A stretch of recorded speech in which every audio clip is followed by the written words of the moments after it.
कि ये जो मैं कंपैरिजन कर रहा हूँ, राइट, ये तो मैं बिल्कुल वैसे ही कर रहा हूँ जैसे वो हम इंटीजर वैल्यूज को कंपेयर करते होते हैं कि एक स्टोरेज में पड़ी वैल्यू को कंपेयर करो 1000 के साथ।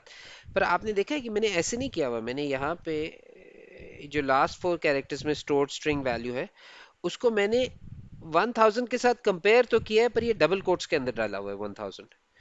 मतलब ये मैंने एक स्ट्रिंग वैल्यू स्ट्रिंग फॉर्म में 1000 लिखा हुआ है, राइट, डबल कोट्स में डाला हुआ है ना। और यहाँ पे भी मैं जो कंपैरिजन कर रहा हूँ लास्ट 4 कैरेक्टर्स का, वो मैं 9999 के साथ तो कर रहा हूँ, पर ये 9999 जो है ये एक इंटीजर वैल्यू नहीं है, ये एक स्ट्रिंग वैल्यू है, डबल कोट्स के अंदर दी हुई है। क्या आपका सीपीयू ये इस स्टोरेज में पड़ी हुई स्ट्रिंग वैल्यू को इस स्ट्रिंग वैल्यू के साथ कंपेयर कर सकता है और ये डिटरमिन कर सकता है कि ये जो वैल्यू है ये लेस देन इक्वल टू इस स्ट्रिंग वैल्यू के लेस देन इक्वल टू है? तो बिल्कुल कर सकता है। अब ये कैसे होता है ये तो एक्सप्लेन करना नहीं मुझे इस वक्त टाइम नहीं मुझे लगता मेरे पास है, तो मगर ये हो सकता है और ये बिल्कुल होता है। इसी तरह यहाँ पे भी आप यही कंपैरिजन कर रहे हैं कि लास्ट 4 कैरेक्टर्स के अंदर पड़ी हुई वैल्यू, मतलब जो स्ट्रिंग वैल्यू लास्ट 4 कैरेक्टर्स नामी स्टोरेज के अंदर पड़ी हुई है, क्या वो वैल्यू जब हम इस स्ट्रिंग वैल्यू के साथ कंपेयर करते हैं 1000 के साथ, तो क्या वो ग्रेटर है? क्या ये वैल्यू ग्रेटर है स्ट्रिंग वैल्यू इस क्या लास्ट 4 कैरेक्टर्स वाली स्टोरेज के अंदर पड़ी स्ट्रिंग वैल्यू क्या इस स्ट्रिंग वैल्यू से ग्रेटर देन इक्वल टू है? तो ये कंपैरिजन किया जा सकता है बच्चों। तो आप इसको एज इट इज लिख देंगे। पर इसके अंदर केयर क्या है बच्चों, ये विदाउट डबल कोट्स नहीं आप लिख सकते, क्योंकि अगर आप विदाउट डबल कोट्स लिखेंगे ना तो फिर गड़बड़ हो जाएगी। लास्ट 4 कैरेक्टर्स के अंदर एक स्ट्रिंग वैल्यू पड़ी हुई है और ये 1000 क्या है, ये तो एक इंटीजर वैल्यू है।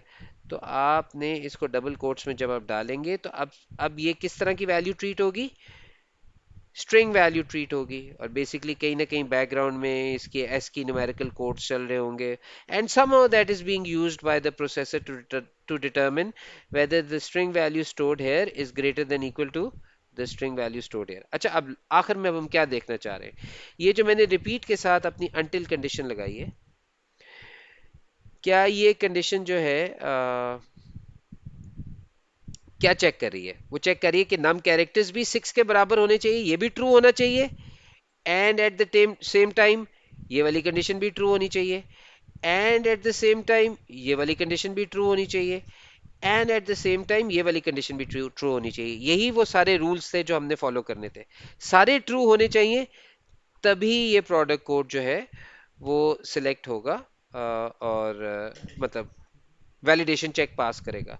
अच्छा, अब ये देखिए मैंने यहाँ पे कोई आमतौर पे हम ये कोशिश करते हैं ना कि यहाँ पे कोई एरर मैसेज भी आउटपुट करें कि अगर इनवैलिड है पासवर्ड किसी तरह से, तो वो मैंने यहाँ पे नहीं डाला है। मैं क्विकली इसको पॉज करके वो अपडेट कर देता हूँ और आपको एक दफ़ा एक्सप्लेन कर देता हूँ, बिकॉज ये वीडियो फिर लेंथी होती जा रही है। और राइट, क्विकली आप ये देख सकते हैं मैंने इसको अपडेट कर दिया और मैंने क्या किया है, ये तो हमारा पहले वाला कोड है, राइट। ये मैंने नम कैर्स वाली स्टोरेज को अपडेट किया है, फर्स्ट 2 कैरेक्टर्स वाली स्टोरेज को सबस्ट्रिंग की मदद से अपडेट किया है, लास्ट 4 कैरेक्टर्स वाली स्टोरेज को सबस्ट्रिंग की मदद से अपडेट किया है। उसके बाद मैंने चेक किया क्या नम कैर्स के अंदर, ये जो हमारी स्टोरेज नम कैर्स है इसके अंदर पड़ी हुई value if it is not equal to 6 तो ये वाला मैसेज आउटपुट कर दो। अगर फर्स्ट 2 कैरेक्टर्स वाली स्टोरेज के अंदर पड़ी हुई value is not equal to P D तो ये वाला मैसेज आउटपुट कर दो, right.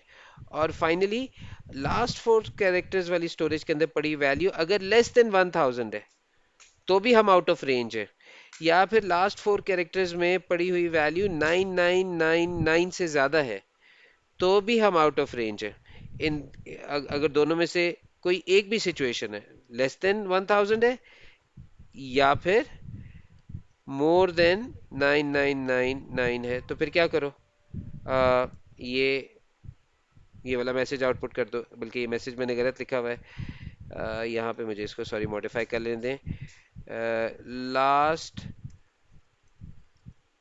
4 characters must be between 1000 and 9999। Okay, alright, तो ये हमारा मैसेज हो गया। अच्छा, यहाँ पे बस मैं I am just trying to wrap it up, मगर मैं आपको बता दूं ये हमारा किस किस्म का ऑपरेटर है। ये हमारा असाइनमेंट ऑपरेटर है। ये कौन सा ऑपरेटर है जो कंपैरिजन के लिए इस्तेमाल हो रहा है, इसको लॉजिकल ऑपरेटर कहते हैं, राइट।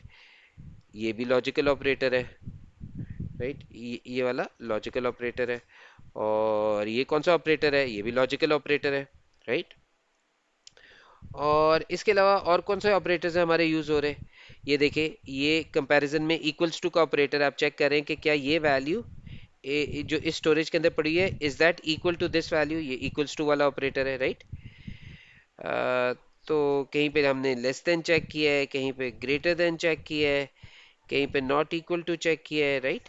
तो सारे ऑपरेटर्स जो हैं हमने इनको लॉजिकल ऑपरेटर्स कहते हैं, जो अभी मैंने आपके साथ डिस्कस किए हैं। और ये वाला ऑपरेटर कौन सा होता है, ये असाइनमेंट ऑपरेटर होता है। और ये वाला ऑपरेटर कौन सा होता है, ये जो हमने और गेट और एंड गेट वाला, हमने वही वही वही टर्मिनोलॉजी इस्तेमाल करें, ये हमारे बुलियन ऑपरेटर्स होते हैं, राइट। और या एंड, राइट। तो ये हमारे बुलियन ऑपरेटर्स होते हैं, तो आपको डिफरेंट ऑपरेटर्स का पता होना चाहिए। एनीवेज, होपफुली आपको कुछ समझ आ गई होगी।